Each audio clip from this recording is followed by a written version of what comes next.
All right. I think this is going to be my new studio for a little while. Apologies for not uploading a video for about 2 months. Um, I have gotten very busy with school. I think you guys already knew that. And I wanted to incorporate school into um, these videos. Sorry, my phone's on the steering wheel, and I want to make sure it's balanced. Um, but yeah. Anyways, yeah, that did not really end up working out. Because there's other things I like to manage as well. I'm trying to learn the piano. I suck at it still. Um, and I don't really feel like paying for anything. I'm just kind of just improvising, so I'm not really learning it. I'm trying to keep up with playing the viola. Again, not really working out.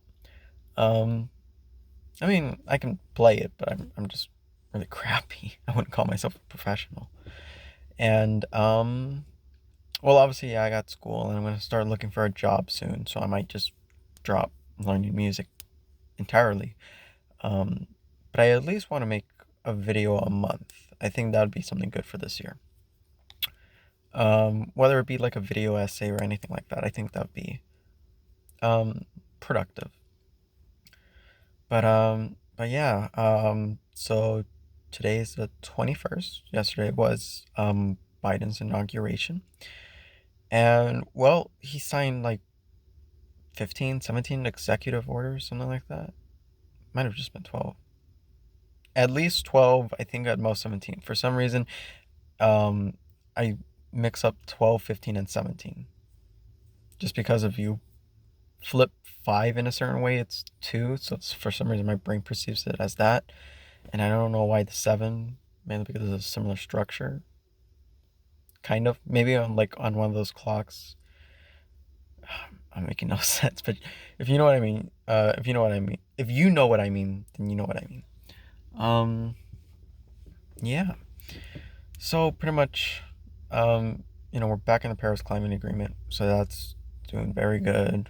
We are in a more progressive era now. I won't say we're out of the woods yet. Like we can still say that fascism is in our presence. Sorry if you see a red light. I don't know how to stop that. Um, but yeah, fascism is in our presence, and I think Andrew Yang said it very well when he stated that Donald Trump is not the source of all our problems, but he's just a symptom. And yes, he is a symptom. And I think I kind of just want to take like 20 minutes. So yeah, this is going to be a relatively long video. Um, but for December, I was learning Kingian philosophy with a leadership group that I'm a part of, and maybe they won't let me. Maybe they prefer it if I don't speak on their behalf, so I won't name them. I'm speaking purely just an individual who has a certain perception of Kingian philosophy, and I think you know he is a man who would probably tell us to love everyone. Um, and to love does not mean to like, because he dislikes, even Dr. King dislikes some people. You can't expect Dr. King not to like everyone, but he can love everyone because they have the potential to be good. And Dr. King teaches that there is good and bad in an individual, and no individual is born a certain way. And if you haven't guessed already, we started the lecture right now, and I am teaching you about Kingian uh, philosophy and nonviolence. Well, he teaches us to love. And if there's anything we can attack, it should be a philosophy, not an individual. Because an individual should be loved, but we can very much attack and be hostile and aggressive towards a negative philosophy, such as fascism, you know, um, anything, whether it be an individual who comes from, I don't know, like a barrio neighborhood, like barrio, is that already, um, like a low income neighborhood, you know, a city filled with crime. We're bound to be products of our environment, so there is no point in hating an individual, but only hating the philosophy and hating the place where they come from. Again, this does not ask us to like them, but it does ask us to show a certain amount of mercy and respect. Um, Sorry, there's people passing by. It's really awkward. Um, and I can hear them. They can probably hear me, especially when I start getting all preacher-like. But yeah, the point is,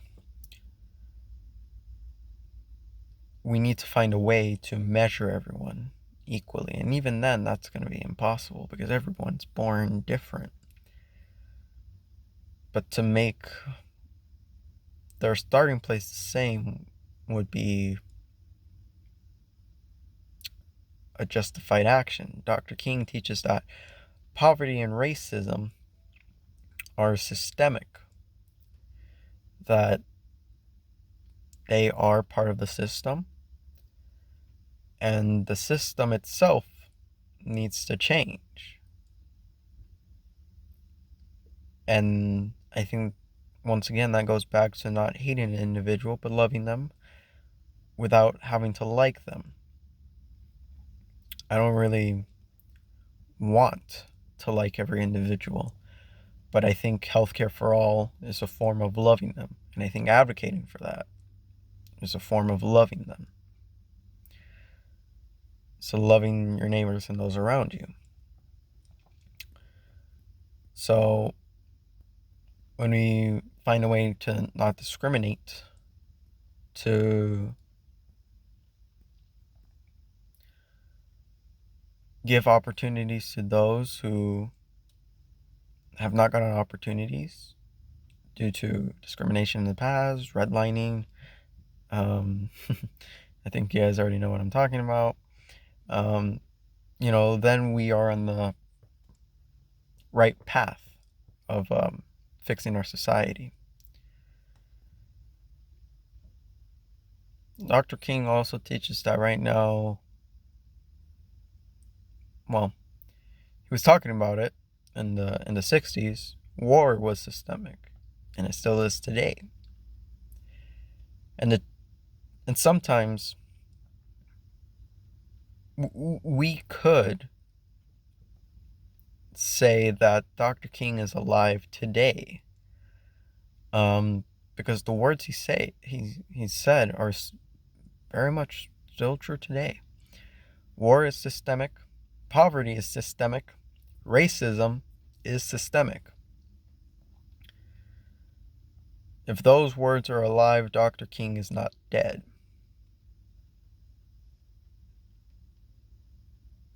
I'm sorry, if those truths are alive, then Dr. King is not dead.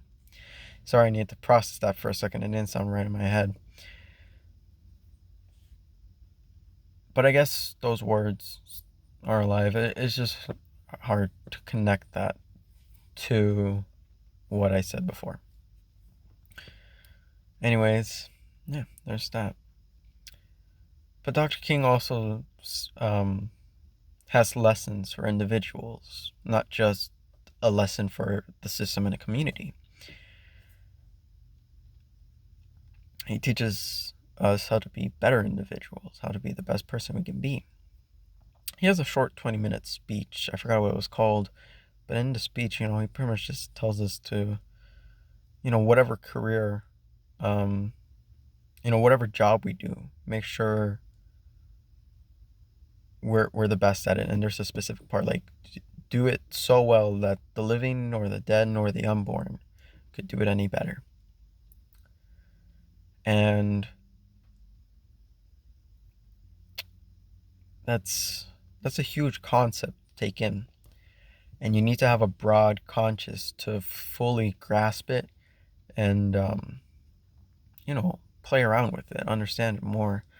And to develop a higher consciousness, Dr. King teaches that we must change our conduct. He teaches us the three C's, which are conduct, character, and consciousness.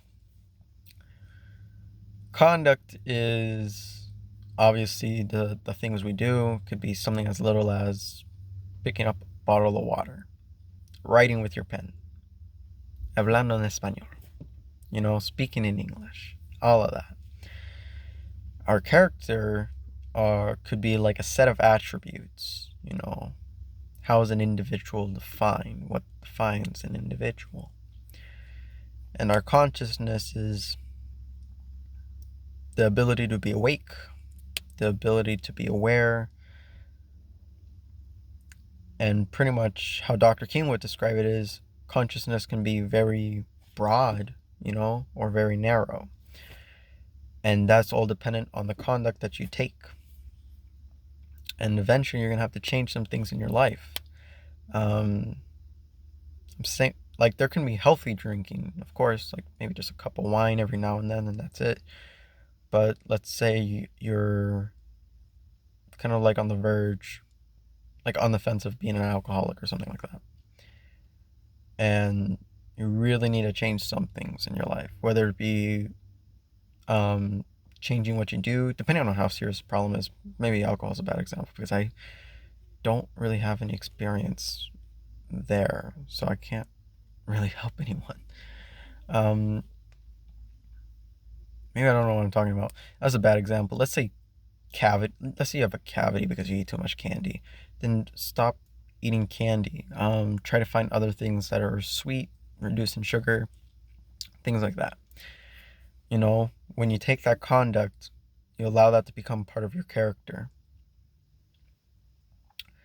And when it's part of your character, people might refer to you and ask you for advice as, what did you do when you had a cavity?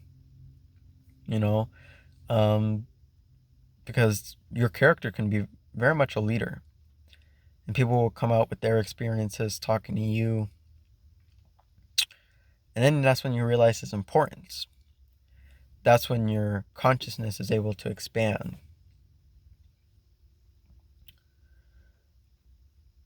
And things like that. Now, we can mess around with that concept a little bit more. One example that I heard once was opening the door for somebody else. That's a good conduct. If your character is known for that, then people would probably look up to you and you get to be seen as a leader. And when people compliment you on that, then you get to realize that you are someone who looks out for others, for more than himself or herself. Through doing that, then you're more of a community member than if you were to rather shut the door on someone's face. Because it's a selfish conduct, and you would be developing a selfish character, and you would be developing a consciousness that's very narrow and only focuses on yourself. So Dr. King talks a lot about good and bad, but when another way to look at it would be to be for the community or for the individual. And when it's for the community, it's also can be seen as good because you're being seen as a productive team member. You're being seen as someone who works for others and not just himself and the me, my, and I. It's selflessness, and that's always very admirable. And even through Dr. King's lessons of responsibly developing an individual, even then he tells us to grow together as a society by taking actions to help us grow as a society, to show kindness, to show love to every individual, although you may not like them, because it's a sign of maturity. There are a few other lessons, but I don't think I can really tie them in as well as I did the last few. But that is Kingian philosophy, and that's where I've gone. This is probably a very boring video if all you really care about is that I have a dream speech, but I think Dr. King deserves a lot more. We get a very whitewashed perception of him. And when we only see him, all I remember seeing is that I have a dream speech and probably a few other quotes. But yeah, whatever it is that you took away from this video, I hope you take it to heart and, you know, do some of your own research, because Dr. King is still very much an interesting character and it's worth studying. Thanks, and I'll see you next time.